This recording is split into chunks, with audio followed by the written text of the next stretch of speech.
आज आपण सुंदर हरिपाठाबद्दल पाहूया. बघा, आपल्या लहानपणापासून आजी आजोबा गावात गेल्यानंतर सकाळ संध्याकाळ, विशेष करून संध्याकाळी हरिपाठ म्हटला जातो. खेडेगावात, शहरामध्ये लहान मुलं असो, मोठे माणसं असो, मोठे कीर्तनकार असो, संन्यास असो किंवा ब्रह्मचारी असो, ग्रस्त असो किंवा शिकलेला असो किंवा अनपढ असो, अशा सगळ्यांना हरिपाठ म्हणत असतात. माऊलीनं आपल्याला नाही का, एक जसे मोबाईलमध्ये छोटेसे मेमरी कार्ड असते, चिप्स असते, तसं आपल्या सगळ्या साधकांना एक छोट्याशा गोष्टीमध्ये सगळं काही कंटेंट भरून नाही का हरिपाठामध्ये दिले. पण तुम्हाला माहित आहे का, हरिपाठ वाचण्याचे कितीतरी लाभ आहेत. हरिपाठ वाचण्याचे कमीत कमी 5 प्रकारचे लाभ आहेत, जे तुम्हाला आध्यात्मिक आणि भौतिक लाभ प्रदान करतात. एक सुंदर अभंगामध्ये म्हटलेलं आहे, हरिपाठ कीर्तिमुखे जरी गाय, पवित्र होय देह त्याचा. म्हणजे कोणी एकदा हरिपाठ म्हटला तर त्या देह काय होतो? पवित्र होतो. आणि इथे नाम जप सांगितलं. हरिपाठ म्हणजे काय? भगवंताच्या नामाचा जप करणे. कारण कलियुगामध्ये नाम संकीर्तन सांगितलेलं आहे. तुलसीदास म्हणतात, कली काल नाम आधारा. कलियुगामध्ये नाम हे आधार आहे. दुसरं, हरिपाठाचं एक महत्वाचं काय, तपाचे सामर्थ्य तपविले अमुप, चिरंजीव कल्प वैकुंठ नांदे. हरिपाठ वाचल्याचं महत्वाचं म्हणजे पवित्र देह होतो, तपाचं सामर्थ्य तुम्हाला भेटत जातं, आणि चिरंजीव कल्प, जे अनादी काळ तुम्हाला भरपूर तपस्या करून दान धर्म यज्ञ करून प्राप्त होत नाही, ते केवळ हरिपाठ म्हटल्यानंतर एवढंच नाही, तर वैकुंठाची प्राप्ती करून देते. आणि हे दुसरं. तिसरं म्हणजे मातृपितृ भात्र सगोत्र अपार, चतुर्भुज नर होऊन ठेवला. आपल्या घरातले जेवढे जेवढे लोक हरिपाठ मानतात किंवा तुम्ही त्यांना हरिपाठ म्हणण्यासाठी प्रेरित करतात, ते सगळे लोक, मातू पितू, आई वडील, बहीण भावंड, गोत्रातले सगळे लोक वैकुंठात नाही का चतुर्भुज प्राप्त करतात. आणि तुका माऊली म्हणतात, ज्ञान गुड गम्य ज्ञानदेव लाधला, निवृत्तीन दिलं माझ्या हाती. हे सगळं मोठं खजिना वैकुंठात जाण्याचा सूत्र आपल्याला माऊलीने दिलेलं आहे. तर अशा हरिपाठ म्हणण्याचे पहिला लाभ असा दिलेला आहे की याच्यामध्ये 28 रचना केलेल्या अभंगामध्ये, आणि 27 अभंग हे हरिपाठ दिलेला 28वा अभंग आहे तो संत शिरोमणी नामसंकीर्तन साधन पायी सोपे, जळतील पापे जन्मांतरीचे. तर याचं प्रथम लाभ आहे हरिपाठ वाचण्याचा, ते म्हणजे देवाच्या द्वारे उभक्षण भरे त्याने मुक्तिचारी साधविल्या, हरिमुखे म्हणा हरिमुखे म्हणा पुण्याची गणना कोण करे, असूनी संसारी जीव वेग करी, वेदशास्त्र उभारी बाह्य सदा, ज्ञानदेव म्हणे व्यासाचा खुना, द्वारकेसनाना पांडवा घरी.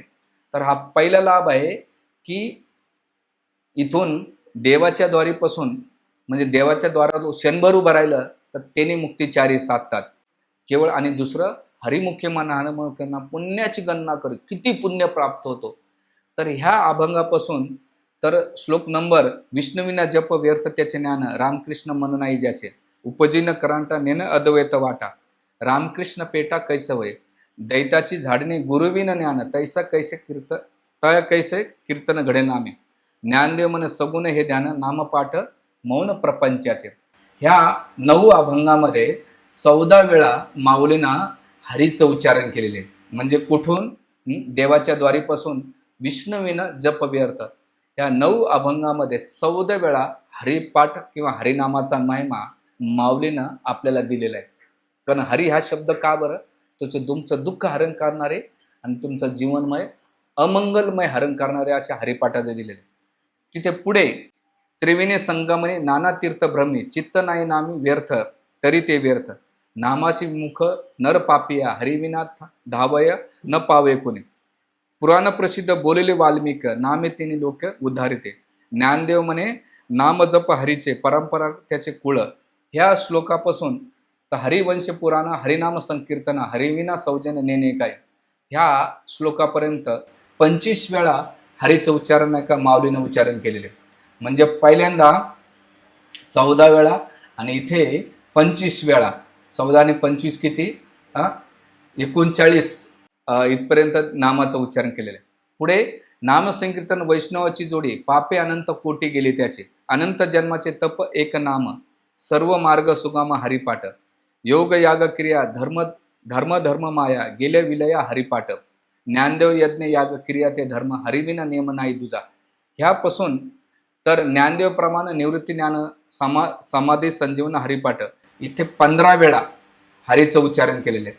असं एकूण 54 वेळा हरीचं उच्चारण झालेले आहे. म्हणजे टोटल 27 अभंगामध्ये 27 वेळा हरिपाठाच्या बाजूला ध्रुवपदाच्या बाजूला उच्चारण केले. 27 + 27 म्हणजे 54 आणि 54 असं करता करता माऊलीनं हरिपाठामध्ये 108 वेळा हरीचं नामाचं उच्चारण केलेलं आहे. म्हणून हा पहिला लाभ हरिपाठ म्हणण्याचा. दुसरा लाभ दिलेला आहे अभंग हरिपाठ असती 28 रचिला विश्व ज्ञानदेवा. तर इथे इथे पुन्हा 27 अभंग आणि पुन्हा 27 अभंग 28 अभंग दिलेले.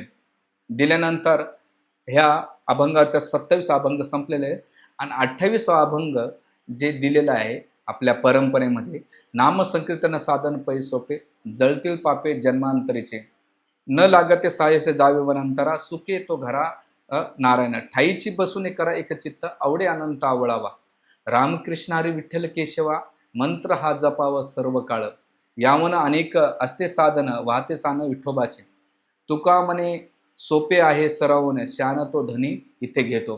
हा दुसरा लाभ सांगतात. म्हणजे इथे 28 अभंग रचल्यानंतर गुरुची कृपा सांगतात आणि गुरु काय करतात तुम्हाला हरिनाम प्रदान करतात. आणि गुरुच्या कृपेनं सद्गुरूच्या कृपेनं हरिनाम जेव्हा जसं तुम्ही कधी पाहिलं असेल, तुम्ही एखाद्या वडाचं झाड लावलं ते येत नाही, पण एखादा पक्षी जेव्हा त्या वडाच्या पिंपळाच्या झाडाला खातो आणि कुठे आपली विष्ठा त्याग करतो तर ते झाड एखाद्या भिंतीमध्ये सुद्धा प्रगट होते. तर त्याच प्रकारे आपण नाही का नाम जप केल्यानंतर भगवंताच्या प्रती प्रेम वाढणार नाही, पण जेव्हा गुरु आपल्या हृदयामध्ये ते बीज प्रदान करतात तर ते बीज प्रदान केल्यानंतर आपल्या हृदयातून ते भगवंताचे प्रती प्रेम वाढतंय. आणि म्हणून भगवत प्रेम झाल्यानंतर सद्गुरूच्या कृपेनं हरिनाचा उपदेश केल्यानंतर हा दुसरा लाभ सांगितलेला आहे माऊलीनं की सद्गुरूची कृपा होऊन भगवत प्रेम प्राप्त होतं. हा दुसरा लाभ. तिसरा लाभ दिला आहे की नाम साधना कशी करावी याचं वर्णन इथे करतात. असावे स्वस्थ चित्ते एकाग्र मन उत्साही करून स्मरण जीवा अंतकाळी तैसा संकट वेळी हरितया सांभाळी अंतर्बाये. जर तुम्ही हरिपाठ म्हटले, नामस्मरण नित्य नियमानं हरिपाठाचं स्मरण केलं तर असावे स्वस्थ चित्ते एकाग्र मनाने करावं, उत्साही करून स्मरण ठेवी. ते स्मरण ठेवलं पाहिजे.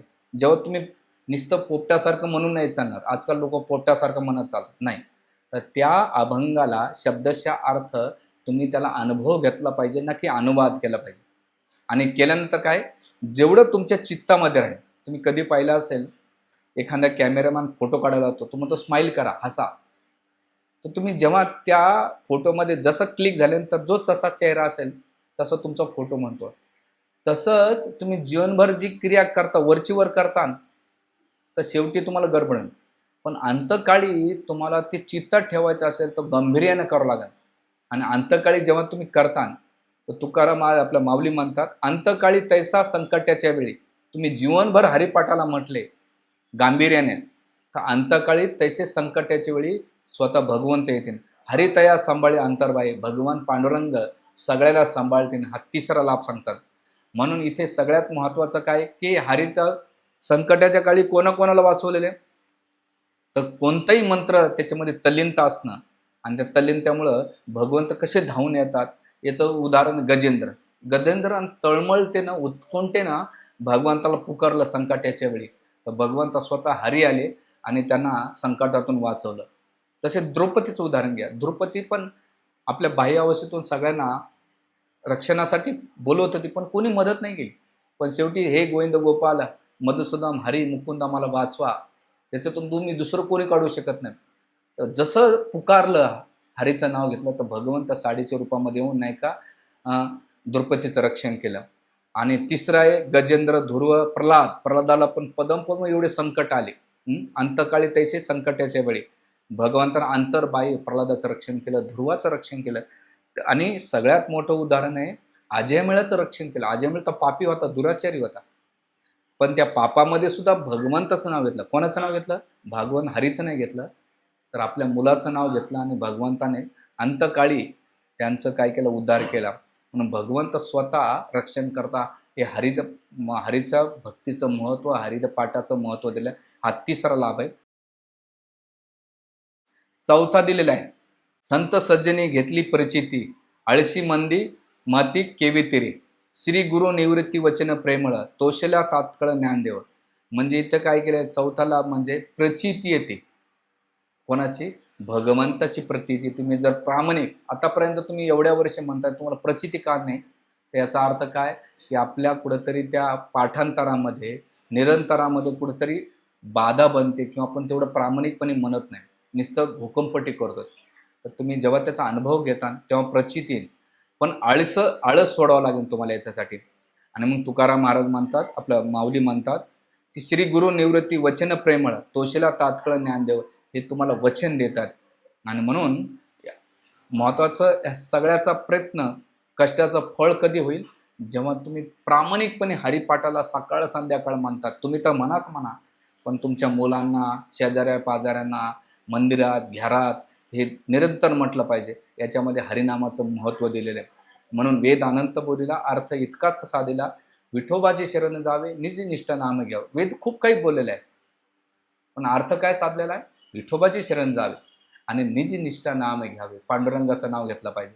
सौवेद जाणं 40 शास्त्र कारण, 18 पुराण हरीची गातं. माऊलीच म्हणतात 4 वेद, 18 पुराण, 108 उपनिषद भगवान हरीचं गुणगान करतात.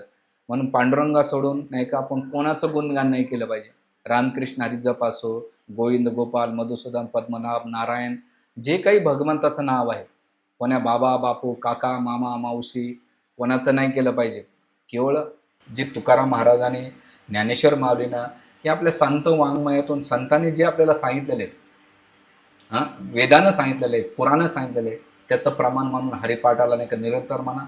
आणि हरिपाठाचा सार काय, हरिपाठाबरोबर नाही का तुम्ही रामकृष्ण हरीचा जप करा.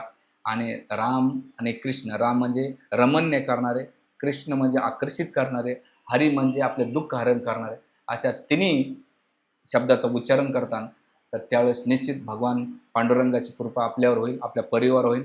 आणि एवढं म्हटल्यानंतर पहिल्या अभंगामध्ये माऊली जे असं सांगतायत, हरिपटी कीर्ती मुख्य जरी गाय, कोणी नुसतं गायन केलं, पवित्र होईल देह, त्याचा देह पवित्र होईल आणि चिरंजीव पद होऊन वैकुंठाला प्राप्त होईल. आणि वैकुंठाला जाऊन काय, तर चतुर्भुज प्राप्त होईल. असं सुंदर हरिपाठाचं मत आहे. म्हणून आज आपण हरिपाठाचे कमीत कमी 5 प्रकारचे लाभ पाहिलेले आहेत. हे लाभ तुम्हाला आवडले असेल तर तुम्ही त्याचे चिंतन मनन करा. आपल्या मित्र नातेवाईकांना, परिवारांना नाही का हे त्यांना हरिपाठ वाचण्यासाठी प्रेरित करण्यासाठी हा व्हिडिओ त्यांना शेअर करा. रामकृष्ण हरी. हरे कृष्ण.